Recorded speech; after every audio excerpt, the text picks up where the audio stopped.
Substitute player, impact player అని ఉంటారు కదా, అట్లా. అయితే ముందు త్వరగా మాటలైపోయినాయి అనుకోండి, 2:30కే 2:15కే అయిపోయింది. మరి 3 గంటల వరకు చెప్పకపోతే బాగోదు కదా, సాగదీయాలి, కొంచెం లాగాలి బండిని, ఏదో విధంగా 3 గంటల వరకైనా ఆ డెస్టినేషన్ లైన్ వరకు లాగాలి. ఇప్పుడు 3 అయిపోయింది, ఇప్పుడు ద సెకండ్ కేస్. ఇప్పుడు ఏం చేయాలి? ఫాస్ట్ ఫార్వర్డ్లో కదా, డబల్ ఫాస్ట్ ఫార్వర్డ్లో ముగించాలి. ఎందుకంటే 3 అయిపోయింది కాబట్టి ఆకలి వేస్తూ ఉంటుంది, ముఖాలు కొంచెం కదా, మొదటి మాట ఉన్నప్పుడు ఉన్నంత ఉత్సాహం ఉండదు. కాబట్టి ఇలా ఇలా ఉంటుంది 7వ మాట చెప్పేవాళ్ళ పరిస్థితి. ఇప్పుడు నా పరిస్థితి కూడా అలాగే ఉంది. త్వరగానే ముగించేసుకుందాం. రైట్. లూకాసు వార్త 23వ అధ్యాయం 46వ వచనంలో 7వ మాట, ప్రభువైన యేసు మన కొరకు పలికిన మాట. అప్పుడు యేసు గొప్ప శబ్దంతో కేకవేసి, తండ్రి, నీ చేతికి నా ఆత్మను అప్పగించుకొనుచున్నాను నేను. ఆయన ఇలాగూ చెప్పి ప్రాణము విడిచాను. ఇక్కడ మనం చూసినట్లయితే ప్రభువైన యేసు పలికిన 7వ మాట. చాలా విషయాలు ఇందులో ఉన్నాయి, కానీ త్వరగా మనం ధ్యానించుకుందాం. చూడండి, సిలువలో ఆయన పలికిన మొదటి మాట తండ్రితో మాట్లాడుతూ ఉన్నారు. చివరి మాట కూడా ఎవరితో మాట్లాడుతూ ఉన్నారు? తండ్రితోనే మాట్లాడుతూ ఉన్నారు. అంటే తండ్రి అయిన దేవునికి తన జీవితంలో ఆయన ఇచ్చిన స్థానము మనం అర్థం చేసుకోవాలి. ఆయన పరిచర్య ప్రారంభించినప్పుడు కూడా ఎంత గొప్ప ప్రార్థన 40 దినాలు చేశారో. గెత్సెమనే వనములో కూడా ఆయన అప్పగింపబడే క్షణము వరకు ఏ విధంగా తండ్రి అయిన దేవునికి ఆయన హృదయాన్ని కుమ్మరించారో. కాబట్టి దేవునికి మనం ఇవ్వాల్సిన స్థానము ఈ మాట ద్వారా మనకు తెలుస్తూ ఉంది. ఇక ప్రార్థనకు ఆయన ఇచ్చే ప్రాధాన్యత, సిలువలో మొదటి మాట ప్రార్థనే, చివరి మాట కూడా ప్రార్థనే. కాబట్టి యేసుక్రీస్తు ప్రభువారు పరిచర్య ప్రార్థనతో ప్రారంభించారు. సిలువ మీద మాటలు కూడా మొదటి మాట ప్రార్థన, తండ్రి వీరేమి చేయుచున్నారు వీరు ఎరుగరు కనుక వీరిని క్షమించుము. చివరి మాట కూడా ప్రార్థనే, తండ్రి నీ చేతికి నా ఆత్మను నేను అప్పగించుకొనుచున్నాను. కాబట్టి దేవునికి మనం ఇచ్చే ప్రాధాన్యత ఏమిటి? మొదటి పాఠము. 2వ పాఠం ఏంటంటే ప్రార్థనకు మనం ఇచ్చే ప్రాధాన్యత. ప్రార్థన ప్రతి విశ్వాసికి ఊపిరి వంటిది. ప్రార్థన దేవుడు ఏదో 7 కొండలెక్కి ప్రార్థన చేయమనలేదు, అక్కడికిక్కడ వచ్చి చేయమనలేదు కదా. ఒంటి కాలుతో జపం చేస్తారు కొంతమంది, ఒంటి కాలుతో చేయమనలేదు. బాబా రాబ్దేవ్ అని ఒక ఆయన ఉంటాడు, ఆయన తిరగేసి శీర్షాసనం వేస్తారు కదా, దాన్ని ఏదో ఆసనం అంటారు. మీరు అలా ఉండి ప్రార్థన చేయండి అని అనలేదు దేవుడు కదా. కానీ మనం హృదయపూర్వకంగా ప్రార్థన చేసినట్లయితే దేవుడు తప్పకుండా మన మనవి ఆలకిస్తాడు. ఇక 3వదిగా మనం చూసినట్లయితే ఎందుకు ఈ మాట ఆయన మాట్లాడాడంటే, హెబ్రీయులు పడుకునే ముందు చేసే ప్రార్థన ఇది. ప్రతి హెబ్రీ తల్లి తమ పిల్లలకు ఏమని నేర్పిస్తుందంటే ఈ మాట నేర్పిస్తూ ఉంటుంది. కీర్తన గ్రంథం 31వ అధ్యాయం 5వ వచనం చూస్తే అక్కడ రాయబడి ఉంటుంది, నీ చేతికి నా ఆత్మను నేను అప్పగించుకొనుచున్నాను. కాబట్టి వారు ప్రతిదినము నిద్రపోయే ముందు దేవునికి ఏం చేస్తారంటే వారు ఆత్మను అప్పగిస్తారు. కాబట్టి యేసుక్రీస్తు ప్రభువారు ఏమి బోధించాలని అనుకుంటూ ఉన్నారంటే, ప్రతి విశ్వాసికి మరణం అనేది నిద్రతో సమానము. అందుకనే లాజరు చనిపోయినప్పుడు ఆయన ఏమన్నాడు? మన సహోదరుడు లాజరు నిద్రించుచున్నాడు అన్నాడు. అదేంటి ప్రభు, ఆయన చనిపోయిన 4 రోజులు అతని సహోదరులేమో చనిపోయాడు 4 రోజులు అయిపోయింది, కంపు కొడుతుంది, వద్దు అని అంటున్నారు.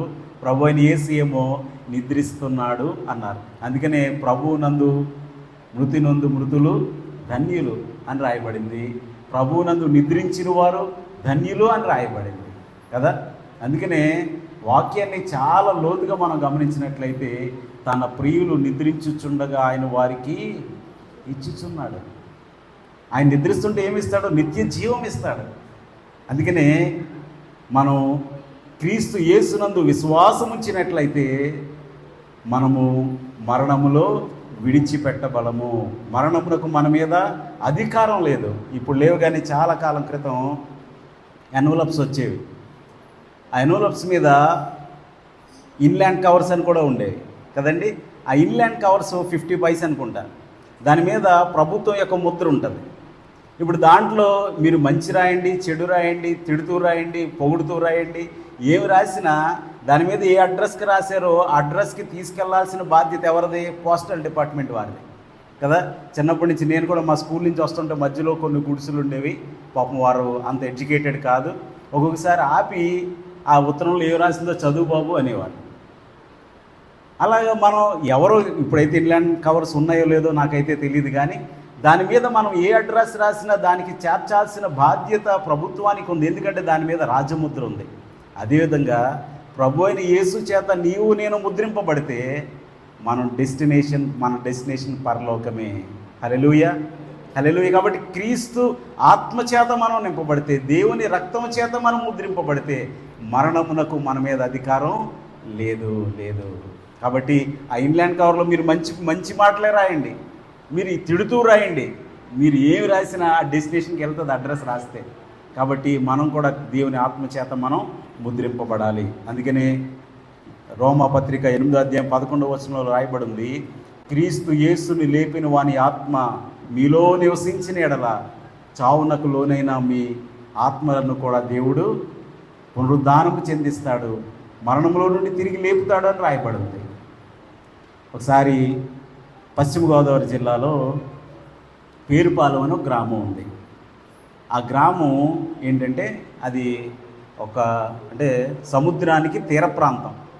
అక్కడ బీచ్ ఉంటుంది. 7th క్లాస్లో నన్ను తీసుకెళ్లారు మా స్కూల్లో. తీసుకెళ్ళినప్పుడు నేను పెద్ద సైంటిస్ట్ లాగా ఒక అయస్కాంతాన్ని పాకెట్లో పెట్టుకుని ఒక న్యూస్ పేపర్, ఒక రఫ్ నోట్బుక్లో ఒక పేపర్ చింపుకుని వెళ్ళాను. ఎందుకు? వెళ్ళిన తర్వాత ఆ సముద్రాన్ని చూసి కాసేపు ఎంజాయ్ చేసిన తర్వాత ఆ పేపర్లో ఆ మ్యాగ్నెట్ పెట్టి ఆ ఇసుకలో ఇలా ఆడేస్తే ఏమవుతుంది? ఐరన్ పార్టికల్స్ అన్నీ కూడా అట్రాక్ట్ అవుతాయి కదా. ఓన్లీ ఐరన్ పార్టికల్స్ వస్తాయా, చెక్క ముక్కలు కూడా వస్తాయా? ఐరన్ పార్టికల్స్ వస్తాయి. ఎందుకంటే iron particles has the characteristics of magnetism. అయస్కాంత స్వభావం వాటికి ఉంది. కాబట్టి ఇసుకలో వాటిని అటు ఇటు తిప్పినప్పుడు ఆ ఇసుకలో ఉన్న ఐరన్ పార్టికల్స్ అన్నీ దానికి అట్రాక్ట్ అవుతాయి. అదేవిధంగా ఎప్పుడైతే మనం యేసు క్రీస్తు ప్రభు ఆత్మచేత నింపబడతామో ఆయన మధ్యాకాశానికి వచ్చినప్పుడు నీవు నేను కూడా మధ్యాకాశానికి ఆకర్షింపబడతాము. కాబట్టి magnetic particles, iron particles attract అవ్వడం ఎంత సహజమో మన పునరుద్ధానము కూడా అంతే సహజం. చాలామంది ఏమనుకుంటారు తెలుసా? ఎంత చదువుకున్నారు సార్, మరణంలోంచి తిరిగి లేవటం ఎలా నమ్ముతున్నారు మీరు అని అంటారు. అప్పుడు నేను చెప్తాను, ఒకసారి పేరుపాలెం వెళ్ళు, నేను టికెట్ బుక్ చేస్తాను, ఒక మ్యాగ్నెట్ కొనిస్తాను కదా. ఇప్పుడైతే నాకు రఫ్ నోట్బుక్స్ లేవు కానీ కొత్త నోట్బుక్కే కొనిస్తాను, నువ్వు కూడా వెళ్ళి ఎక్స్పెరిమెంట్ చేసి చూడు, నీకు అర్థమవుతుందని చెప్తాను. కాబట్టి ప్రియ సహోదరుడు, ఆ సహోదరి, చాలాసార్లు మన విశ్వాసం ఏదో అభూత కల్పనని, అదేదో గ్రుడ్డి నమ్మకం అని అనుకుంటారు, కానీ అది ఎంత మాత్రము గ్రుడ్డి నమ్మకమో కాదు. కాబట్టి మ్యాగ్నెటిక్ పార్టికల్స్ అట్రాక్ట్ అవటం ఎంత సహజమో క్రీస్తు ఆత్మచేత నింపబడినట్లయితే పునరుద్ధానము చెందటం, మధ్యాకాశమునకు ఎగిరి వెళ్ళటం అంతే సహజం. అయితే చివరిగా చూడండి, లెక్క అప్పగిస్తున్న దాసుడు, తండ్రి నీ చేతికి నా ఆత్మను నేను అప్పగిస్తున్నాను కదా. మన్నైనది వెనకటి వల్ల మంటికి చేరును, ఆత్మ తాను దయచేసిన దేవుని యొద్దకు వెళ్తుంది. మన ఆత్మ దేవుని దగ్గరికి వెళ్ళాల్సింది. ఆత్మ కళంకము లేనిదై, నిష్కల్మషమైనదై, పరిశుద్ధమైనదై, క్రీస్తు రక్తం చేత కడుగబడినదై ఉంటే మనం పరలోక రాజ్యములో స్థలాన్ని సంపాదించుకోగలం. అందుకని ప్రభు అయిన యేసు అన్నాడు, ఒకడు లోకమంతా సంపాదించుకుని వాని ప్రాణము పోగొట్టుకొనుట వానికి ఏమి ప్రయోజనం లేదు. చాలామంది అందుకనే కదా, ఒక రైతు ఉన్నాడు, చాలా కష్టపడ్డాడు, ఏ టెక్నాలజీ యూజ్ చేశాడు, ఎన్జీ రంగా అగ్రికల్చరల్ యూనివర్సిటీకి వెళ్ళి అన్ని ఆర్గానిక్ ప్రోడక్ట్స్ వాడాడు, విస్తారంగా పంట పండింది. ఆ పంటను చూసి వాడే సంతోషంతో గంతులేశాడు.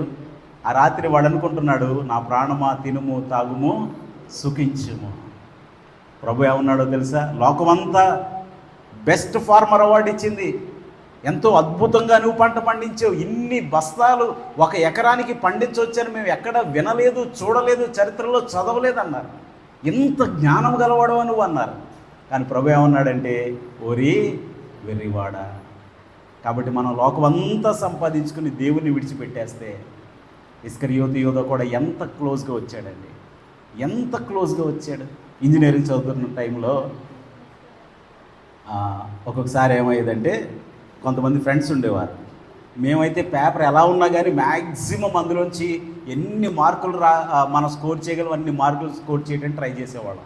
కొంతమంది ఉండేవారు, వాళ్ళు ఏం చేసేవారంటే, నాకు మంచి మార్కులు రావాలని పేపర్ కొంచెం టఫ్గా వస్తే నాకు 80కి 45 మార్కులే వస్తాయి, 25 మార్క్స్ పోతాయి, ఫైనల్గా నాకేమవుతుందంటే నా పర్సంటేజ్ దెబ్బతింటుంది అని చెప్పి వాళ్ళు ఏం చేసేవారంటే పేపర్ రాసేవారు కాదు, కావాలని ఫెయిల్ అయిపోయారు. ఎందుకు? నెక్స్ట్ టైం 80 అవుట్ ఆఫ్ 80 వస్తాయని. వాళ్ళు వచ్చిన తర్వాత పేపర్ ఎలా రాశారని అడిగితే వాళ్ళు అనేవారు, అప్పుడు సచిన్ టెండూల్కర్, ద్రావిడ్ మేము చదువుకుంటున్న టైంలో ఆడేవారు. ద్రావిడ్ ఎంత, బ్రెట్లీ ఎంత ఫాస్ట్గా, షోయబ్ అఖ్తర్ ఎంత ఫాస్ట్గా పరుగు పరుగు పరుగు వచ్చి నేస్తే వాడు టిక్ అని కొట్టేవాడు. ఒకసారి మ్యాచ్ నాకు బాగా గుర్తు, 92 బాల్స్ ఆడి 1 రన్ కొట్టాడు ఆస్ట్రేలియాలో. 92 బాల్స్ అంటే 91 బాల్స్ డిఫెండ్ చేశాడు కానీ స్కోర్ చేయలేదు. ఈ రోజులు అలా ఆడితే తీసేస్తారనుకోండి, ఐపీఎల్ అలా ఆడితే నమస్కారం పెట్టేస్తారు కదా. అయితే 92వ బాల్కి సింగిల్ తీస్తే స్టేడియం అంతా లేచి చప్పట్లు కొట్టింది. రాహుల్ ద్రావిడ్ కూడా సెంచరీ చేసినట్టు అభివాదం చేశాడు. ఎందుకు ఈ విషయాలు చెప్తున్నానంటే, ఆ రోజులు అలా విడిచిపెట్టేసేవారు కొంతమంది ఫ్రెండ్స్. మనం కూడా చాలాసార్లు ప్రభువుకు అతి సమీపంగా వస్తాము, కానీ రక్షణను నిర్లక్ష్యం చేస్తున్నామేమో.